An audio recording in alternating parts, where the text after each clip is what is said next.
Hello. We live in a fortunate age. Maybe you think I mean the modern age. Actually, I mean Buddhism has taken root in the West.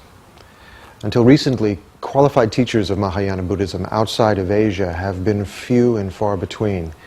We've had to travel to the Far East to find deep teachings in the subjects of compassion, emptiness, karma, and enlightenment.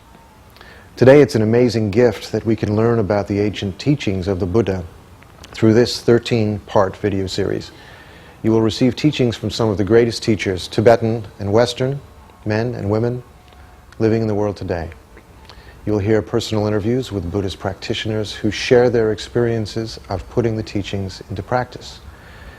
You will have the opportunity to gain some understanding of Buddhism and learn skills that you can use to make your life most meaningful.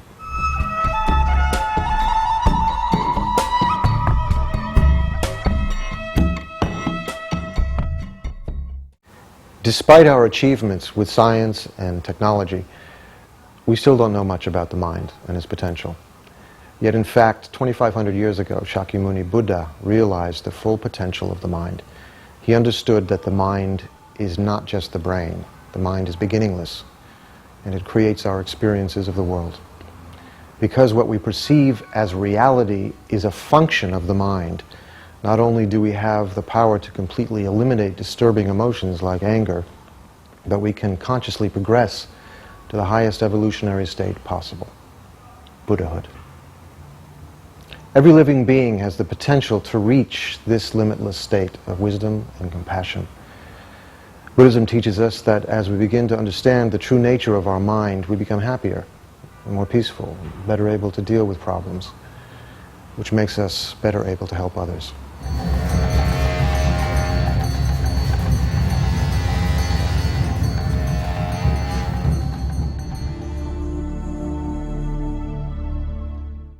In this 13-part series of Discovering Buddhism videos, you are about to embark on the study of Mahayana Buddhism.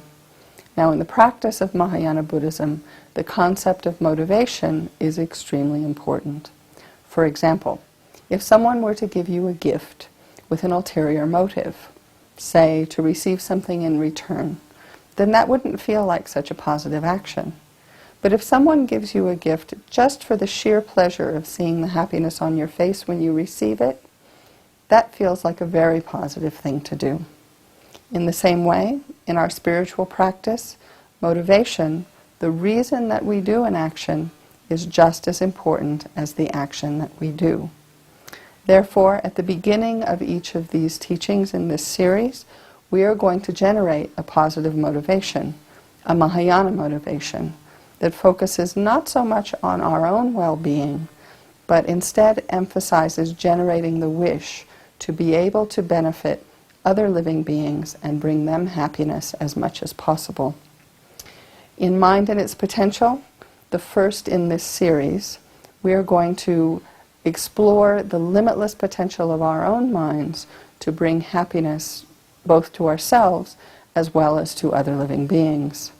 And so for this reason, again, our motivation as we listen to these teachings is very important. So let's just take a moment right now to generate in our minds a strong thought, the thought wishing to be able to use these teachings in order to be able not only to bring happiness to ourselves, but also to be able to bring happiness and well-being to the others around us.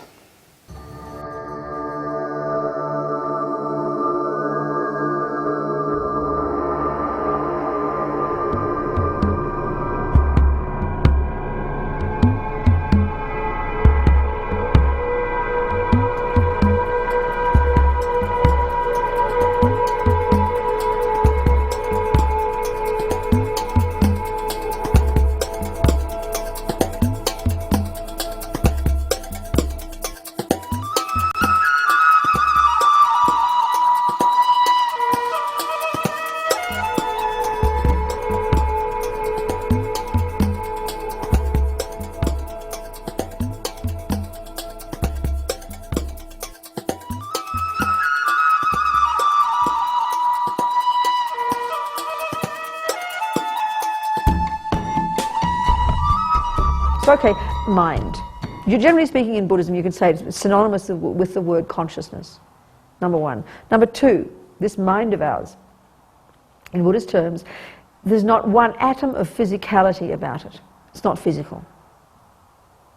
It's interesting. In the Christian view, we talk about this part of you called the soul that isn't physical, isn't it? Then we have the materialist view, which is there is simply the brain, simply the DNA, the genes, and that's it. So these two views. Well, Buddhism is neither of these.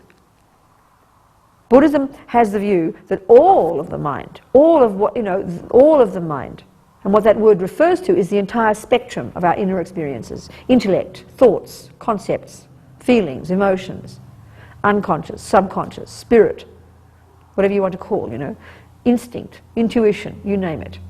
All of this is encompassed by the term mind in Buddhism, or consciousness, okay? The other point about this mind of ours, or about any part of our mind, which is where it again radically differs from all other religious views, is there's not one atom of our being that's created by a superior being, God, Buddha, whatever you like.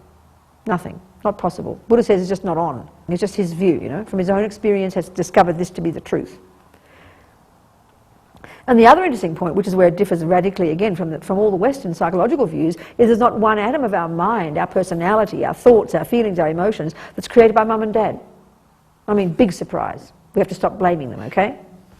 There's no part of our mind that comes from our mother and father. Clearly the body does. Thank you, mother and father. They provide us with an egg and sperm, which is the basis of this body. How fortunate we are. So, in Buddhist terms, your mind isn't physical. Doesn't come from mum and dad, doesn't come from God or Buddha or any other superior being. Clearly it can't come from nothing. We all know that anything you point to in this universe has a continuity.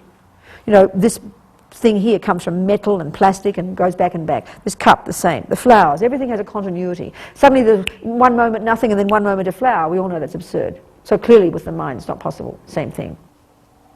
So mind or consciousness, not physical.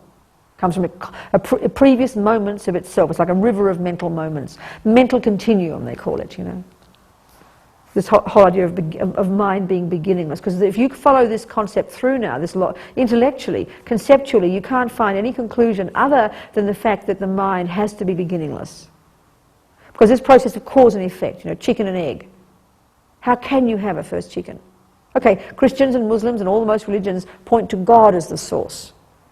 Where do I come from? From God. Buddha says no. You come from previous moments of your own consciousness. So if you trace it back and you think, well, maybe it began 32 years ago. Maybe it began 52 lives ago. Any given moment you say maybe it began then. You have to say there was a moment of mind existing. So if it existed then, it has to have come from a previous moment, doesn't it? Conclusion, your consciousness is beginningless. This is the Buddhist idea. Okay, the other point that's so crucial is this idea of Buddha nature. What does this mean, Because the big question, we all have these questions. We say, who am I, What is my purpose? Why am I here? Okay, Buddha says the answer to those questions is to be a Buddha.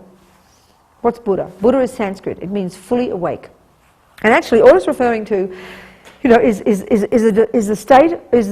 the fully developed consciousness, mind, beyond which it can't be developed further. What Buddha means is a mind, a being, a consciousness that's fully developed in all, simply speaking, in all what we call the positive qualities, and absolutely free of the negative ones. So simple. There's a simple way of saying. And what Buddha is saying is that is who we really are. We all possess, the term they use is we all possess Buddha nature. Well, the simple way of saying this is this, that it's like, let's use the analogy of an acorn. Mummy, what's that, Oh, well, darling, that's an acorn. What's an acorn, Mummy? Well, that then she points to the oak tree. Well, that will become that. Oh, how interesting, So then when you mightn't say, what's the nature of an acorn? You might just say, what is it? When you see an acorn, what you're really seeing is a potential oak tree, isn't it? You're not it's a cute little brown thing. Sure, you could use it for this and that, and you could use it for jewelry, you could use it as a weapon if you like, but kind of how dumb. What it really is, isn't it? You see, what its true nature is, we don't use those words, but you listen to it. What it really is a potential oak tree. So how foolish not to develop into an oak tree. How ridiculous, isn't it? Well, that's what Buddha's saying. Mind, consciousness, which is indestructible, which is not created, its true nature, what it really is a potential Buddha, a fully developed mind. It's not as if we have a choice about it, you have an option. It's not as if some people like Mother Teresa are born to be Buddhas, you know, kind of like potluck. Not like that. No, by definition, an acorn is something that if you give it all the appropriate conditions, will become an oak tree. It's not as if you can turn it into an apple tree if you want to. How stupid. So this is the attitude we have to slowly develop about ourselves. What's kind of interesting now is, because we don't really know who we really are, Buddha says, we identify with this little kind of brown, undeveloped thing. Well, I'm this, I'm that, I'm lazy, I'm fat, I'm human, I'm female, I'm no good, I'm special, I'm delicious, I'm ugly, I'm beautiful, you name it. We're kind of defining ourselves by this little brown thing. How boring, how stupid, how short tunnel vision, you know. A Buddha, which is your true nature, which is what your oak tree is, when you're fully developed, you'll have the fully developed two wings. Infinite empathy with all living beings, beyond which, you know, totally developed. Beyond which you can't develop it further. And this empathy would be such that as if they were all you. There's no separation. Huge empathy, huge wish, spontaneous wish to benefit each one perfectly. Second, you'd have fully developed wisdom wing, which literally in Buddhist terms is called omniscience. And my mum thought this was very arrogant. Only God is omniscient. But Buddha says every living being, if you possess mind, your mind has the potential to know everything. So this is just something totally natural, Buddha says, that our mind has the capacity to literally know everything. And when we have fully removed all the pollution from the mind, all the delusions, then our mind will be in sync with reality, quite literally. Buddha says we're way out of sync with reality right now because of all the pollution in the mind. So we'll be fully developed, we'll be omniscient. Omniscient, infinite compassion, and there's a third quality, not a wing, that's called literally, if you like, omnipotence. The effortless power to do whatever needs to be done to benefit each one of these countless living beings in the entire universe, to benefit them perfectly based on the wisdom that sees their minds perfectly and knows precisely what to do and how to benefit them. And that would include, in fact, the capacity to manifest your own mind, your Buddha mind, in millions of forms throughout millions of universes for millions of eons as long as suffering sentient beings exist. That's a Buddha, okay? That's enlightenment. Enlightenment isn't just some kind of nice feeling, okay? It's a little bit more than that. This is enlightenment. And Buddha says that's your true nature. That's who you can become. That simply is naturally who you really are. You're not it yet, but this whole idea of once you really appreciate what an acorn really is, you will treat it with such respect. And this is the attitude we have to develop about ourselves. It's hugely inspiring, actually, which is why it's so important to hear this very first.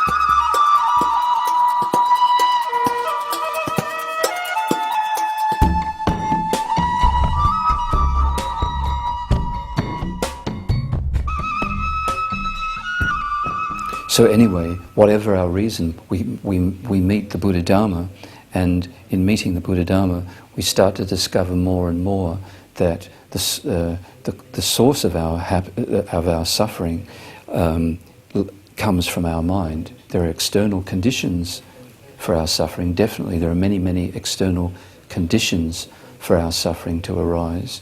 But the root cause of our suffering, the Buddha taught, lies within our own mind. And in fact, even meeting the external conditions is something to do with our mind. So the more we understand that our own mind is the source of our suffering, and also, fortunately, our own mind is the source of our happiness, then we begin to understand that the only way to be free of suffering is to change our mind, and to change it radically. If we change it a little bit, we will overcome a little bit of suffering. But if we radically change our mind, bring about a real revolution in our mind and eliminate the disturbing thoughts from our mind and develop all the positive qualities of our mind, then we can be completely free of suffering and develop real happiness. Because again, the happiness that we're seeking is not something temporary, superficial. We may never have thought about what happiness we're seeking, but if we check up, we want a happiness that is perfect and lasting. Buddhism says that there is this amazing phenomena called mind, which is not the brain, it is not something physical, it is something formless, not having any qualities of physical matter. The mind is something which is clear, formless, and has the ability to know. In fact, mind is the only thing that knows, experiences, and feels. Mind's job is to know. In every way, the word know, we can analyze this word and discover that there are many ways to know. Right now, we ourselves know in quite indirect and superficial ways, mostly through concepts, mostly through reading, being told things by others. So right now, we are knowing in a very limited way. This is because our mind is being prevented from knowing perfectly, completely by the disturbing thoughts that all of us have. So we can imagine what it would be like without these disturbing thoughts. None of them whatsoever. There was nothing disturbing the innate ability of our mind to know and experience and feel. Yeah. I think this would be an amazing experience. Something truly amazing. Without these distractions, all this confusion in the mind, then the mind could just know. But is it possible to get rid of these disturbing thoughts?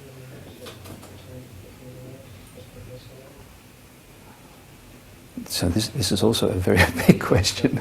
This is what the whole Buddha Dharma is about. But also, maybe we can get some feeling that it is possible, because also, when we meditate, or try to meditate, if by placing our mind on an object, such as the breath, although we're not able to keep our mind on the breath for a long time, perfectly, totally experience 100% the breath, become union oneness with the breath, still, by putting some effort in doing that, what happens? We all experience, if we try and do it for some time, that our disturbing thoughts, the agitation in our mind, does reduce. Yes? Hopefully we've all had that experience at least one time, and at least for a short time, that the disturbing thoughts, they don't go away completely, but at least they decline. This is actually an indication that these disturbing thoughts have no power from their own side to control the mind. And that, maybe I can do my great demonstration. Sorry.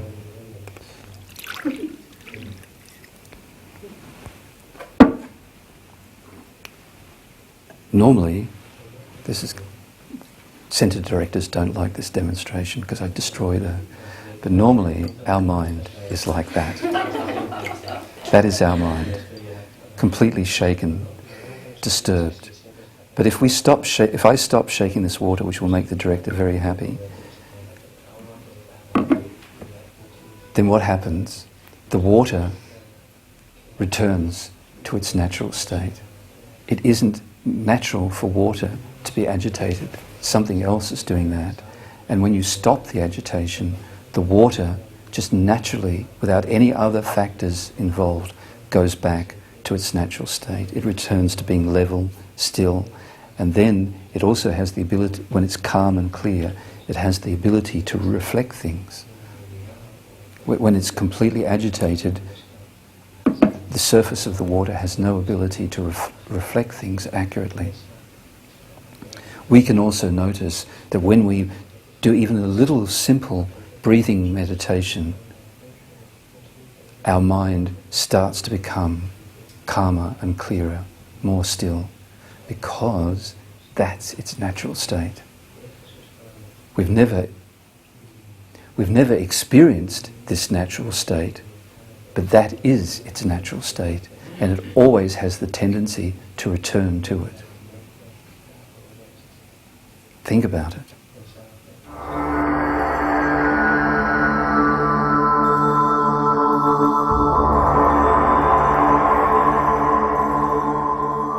Understanding the true nature of the mind has helped me gradually over a period of, I'd say, about 3 years of just sort of letting that filter down.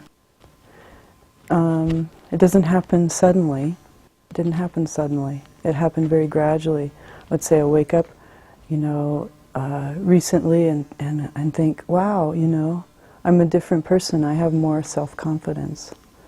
And because you start to realize that you're not this limited, hopeless, helpless being who's under the influence of all these things outside and all these things inside that cause so much suffering. When people come up to me and ask me about being a Buddhist nun and about Buddhism, many people have this, they've already decided that Buddhism is this dark, gloomy, pessimistic, nihilistic religion that talks about suffering and death.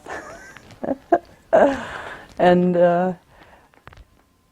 that's, we do talk about suffering and death a lot, but we talk about it in a way where we're looking at the situation that we're in. And this is really the situation we're in. We're suffering and we have to die. And but there's a solution to it. That's what everybody seems to forget, that part. There's a solution, and the solution is that we have this pure potential of our mind that's unbelievable, that we can become these incredible beings, these Buddhas, what they call Buddhas. You can call it whatever you want, but it's this potential to become beyond whatever your imagination can come up with, a powerful, all-knowing, blissful being who can help everyone.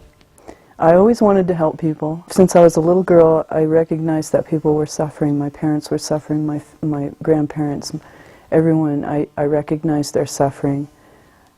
I recognized my own suffering, but as I grew up and became an adult, my own suffering overwhelmed me so much that I didn't feel like I could help other people. I couldn't even help myself. And gradually, through this understanding and some little bit of taste, experience, that I do have this incredible nature.